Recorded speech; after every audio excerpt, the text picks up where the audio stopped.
akan membahas tentang teknik sampling. Nah, apa itu teknik sampling? Mari kita diskusikan bareng pada pertemuan kali ini.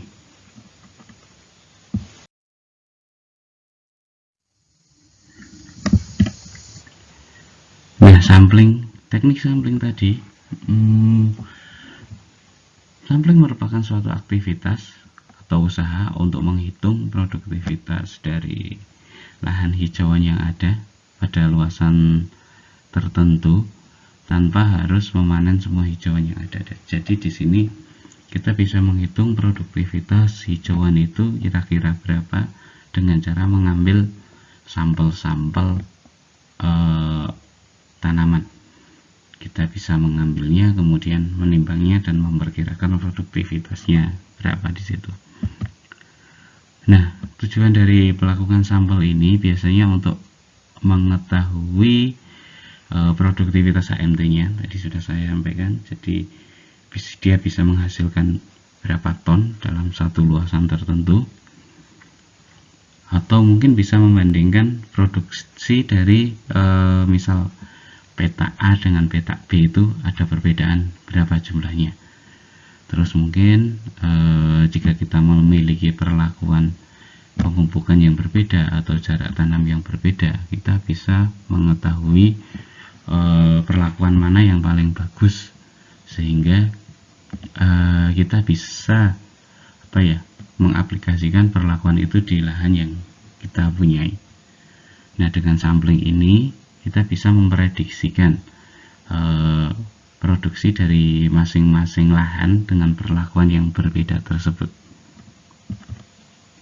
Nah, selain dari perlakuan yang berbeda, kita juga dapat membandingkan produktivitas lahan antara waktu pemanenan yang berbeda.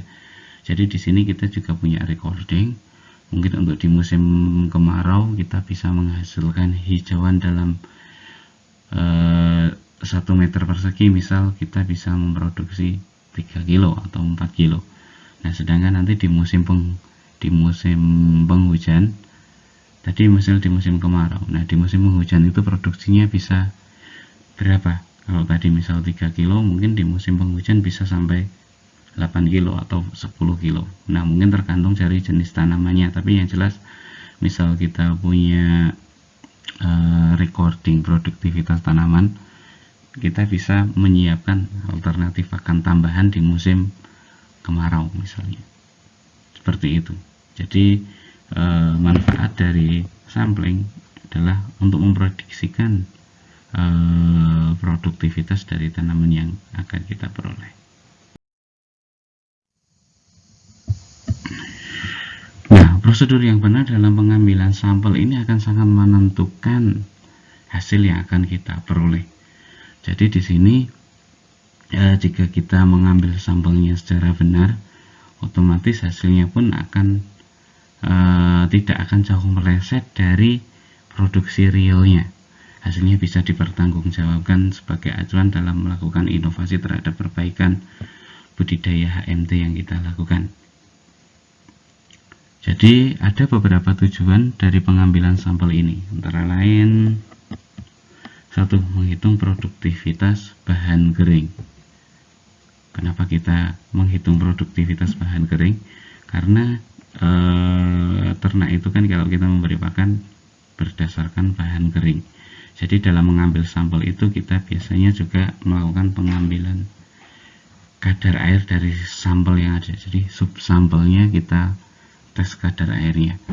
Pengambilan kadar air atau sampel untuk kadar air ini tidak dari subsampel yang sudah kita ambil terus kita bawa lahan nanti setelah kita pulang, tidak, tapi begitu kita ambil, kita potong subsampelnya, kita ambil, kita masukkan ke dalam wadah tertutup, sehingga misal di situ kita di lahan masih agak lama, tidak langsung pulang, itu air yang menguap dari rumput dari tanaman pakan yang ada akan masih terperangkap di dalam kontainer tadi, sehingga kita bisa memprediksikan seberapa sih kadar airnya dan bahan keringnya. Nah, untuk memahami kecepatan tumbuh juga bisa. Jadi misal tanaman sudah dipanen, terus kita melakukan pemupukan. Nah, pada minggu keempat atau kelima, kita bisa mulai mengambil sampel untuk mengetahui, oh pada umur sekian dia produksinya sudah sekian kilo, atau pada minggu sekian, beda 1 minggu, produksinya sudah sekian kilo. Nah, sedangkan di musim kemarau ternyata walaupun usianya sudah lama, sudah misal 6 minggu, ternyata produktivitasnya masih sejauh lebih rendah dibandingkan pada musim penghujan di umur 3 minggu. Nah, mungkin kita bisa memprediksikannya seperti itu. Jadi kita bisa memahami kecepatan tumbuh tanaman itu pada musim yang berbeda. Nah, selain itu juga untuk mengetahui kualitas dari tanaman pakan yang ada. Jadi mungkin di umur 4 minggu, 5 minggu kita ambil sampelnya, kita lakukan analisa, kita bisa mengetahui kandungan pakan yang bagus, atau mungkin pada umur tertentu dia masih bagus atau belum optimal. Misal di umur 3 minggu dia terlalu masih agak muda, ternyata mungkin kita panen di 7 minggu atau 6 minggu, ternyata produktivitasnya masih bagus dan kualitasnya juga tetap masih bagus, atau kualitasnya sudah menurun. Jadi kita bisa menentukan waktu paling tepat dalam melakukan pemanenan. Beberapa permasalahan dalam melakukan sampling antara lain level keakuratan data. Biasanya di sini ditentukan dengan jumlah pengambilan sampel yang kita lakukan dan letak pengambilannya. Jadi kalau kita melakukan pengambilan data atau sampel tadi pada area tertentu saja, misal di pinggir saja atau di tengah saja, tidak ngacak di seluruh area, nah biasanya data yang kita dapatkan juga tidak akan akurat. Terus pengambilannya juga cuma sedikit, misal cuma 2 titik atau 3 titik, keakuratannya juga akan berbeda dibandingkan jika kita mengambil misal 10 titik atau 20 titik.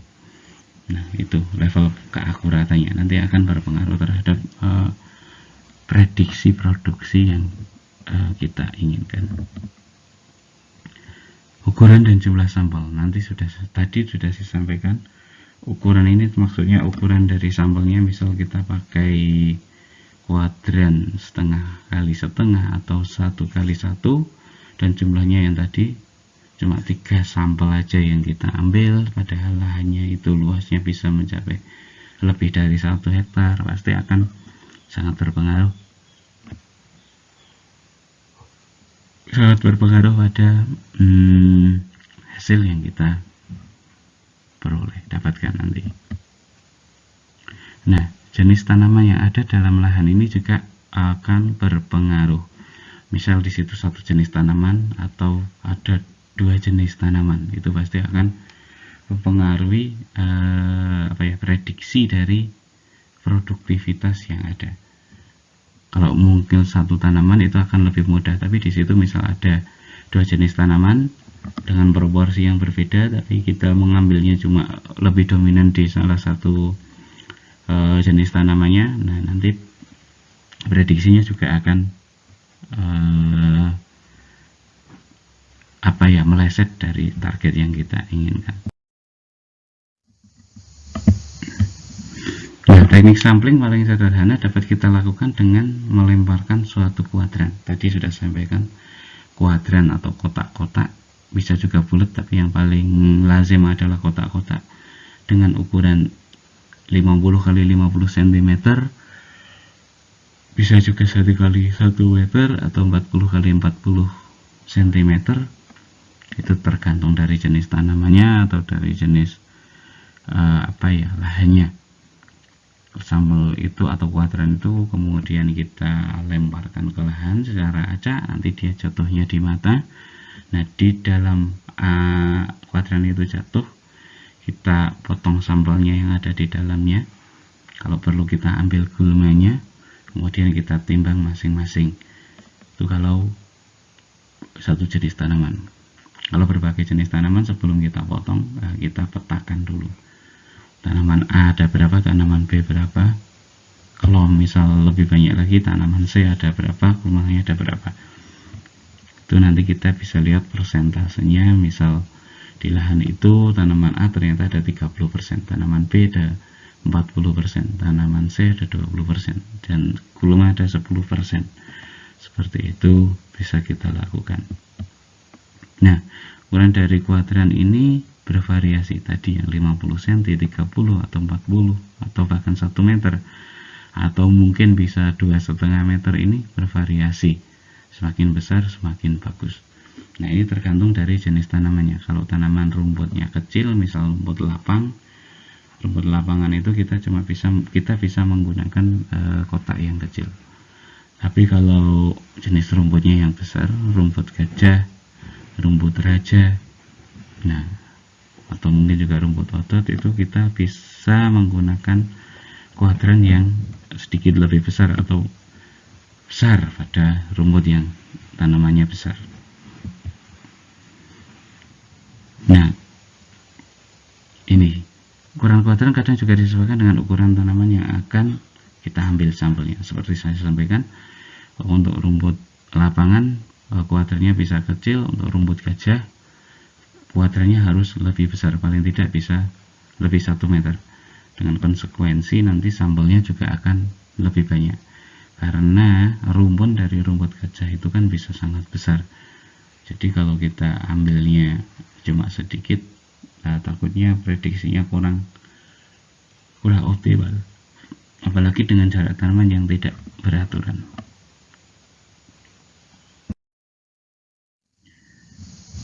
Nah, tadi sudah saya sampaikan kuadran, cuman mungkin belum ada gambaran kuadran itu apa. Nah, seperti di sini kita bisa lihat yang kotak kecil ini adalah kuadran. Nah, ini digunakan kuadran yang kecil karena di dalamnya atau yang dianalisa hanya rumput lapangan. Biasanya ini adalah padang penggembalaan. Nah, pada umur tertentu dengan tanaman yang belum terlalu tinggi, kita bisa melakukan observasi. Mungkin di sini kita bisa lihat, oh, di sini ada tanaman A. Jadi tanaman A segini lagi. Ini ada tanaman A segini.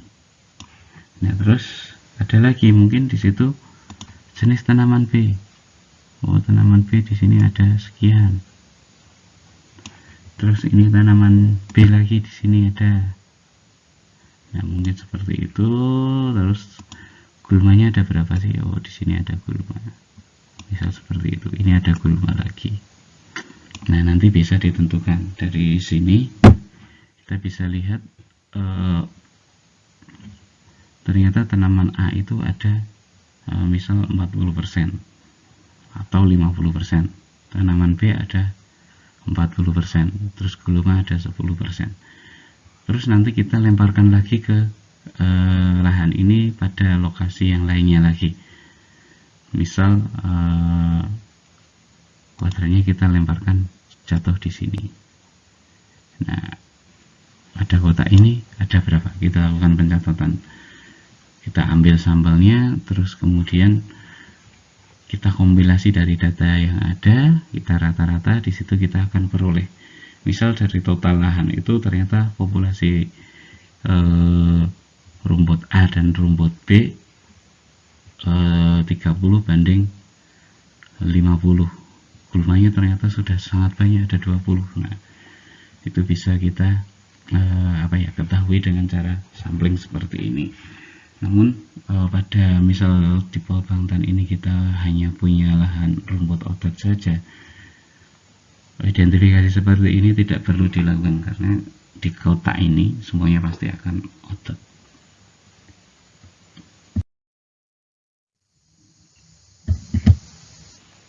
Jadi yang akan kita diskusikan pada pertemuan ini hanya satu jenis tanaman saja, pengukuran produktivitas pada lahan dengan satu jenis tanaman dan menggunakan sampling kuadran tadi. Dan sampling kuadran yang kita gunakan di sini sebesar 1 kali 1 meter, atau kemarin 1,5 kali 1,5 juga bisa. Atau mungkin setelah kita lemparkan, kita ambil luasan di situ dengan cara 2,5 kali 2,5 di sampingnya juga bisa, tapi kemarin saya melakukannya dengan ukuran 1 kali 1 meter. Nah, teknik ini sangat simpel untuk lahan dengan jenis tanaman satu saja. Jadi kita tidak perlu mengidentifikasi tanamannya, kita tinggal memotong rumput yang ada di dalam kotak tersebut. Misal rumput itu jatuh salah satu sisinya pada di tengah-tengah rumpun, ya kita ambil separuh saja yang ada di dalam kotak itu. Jadi yang tidak ada di dalam kotak ya kita tidak usah ambil, tidak usah potong. Nah, untuk lahan yang berupa padang penggembalaan, sedangkan tanaman lebih banyak, pengambilan sampelnya seharusnya lebih banyak lagi. Disarankan 50 sampai dengan 100 kuadran kita melemparkan. Jadi pada lahan tadi itu yang gambarnya saya tunjukkan sebelumnya, akan lebih ideal jika kita melakukan sampling itu sebanyak 50 sampai 100 kali lempar, dan kita identifikasi sebanyak 100 kali. Biasanya kalau kita di situ sudah sering melakukan, kita bisa langsung memprediksi komposisi tanaman yang ada di situ berapa persen itu akan mudah karena kita sudah terbiasa. Dan ukuran kuadrannya pun biasanya digunakan 40 kali 50.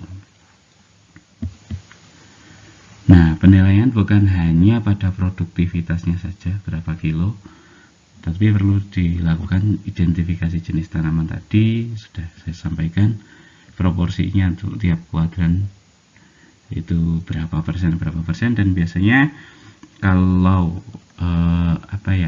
dengan jumlah pengambilan sampel 50 sampai 100 itu mereka kita tidak memotong tanamannya, tapi ada alatnya sendiri namanya RPM, Rising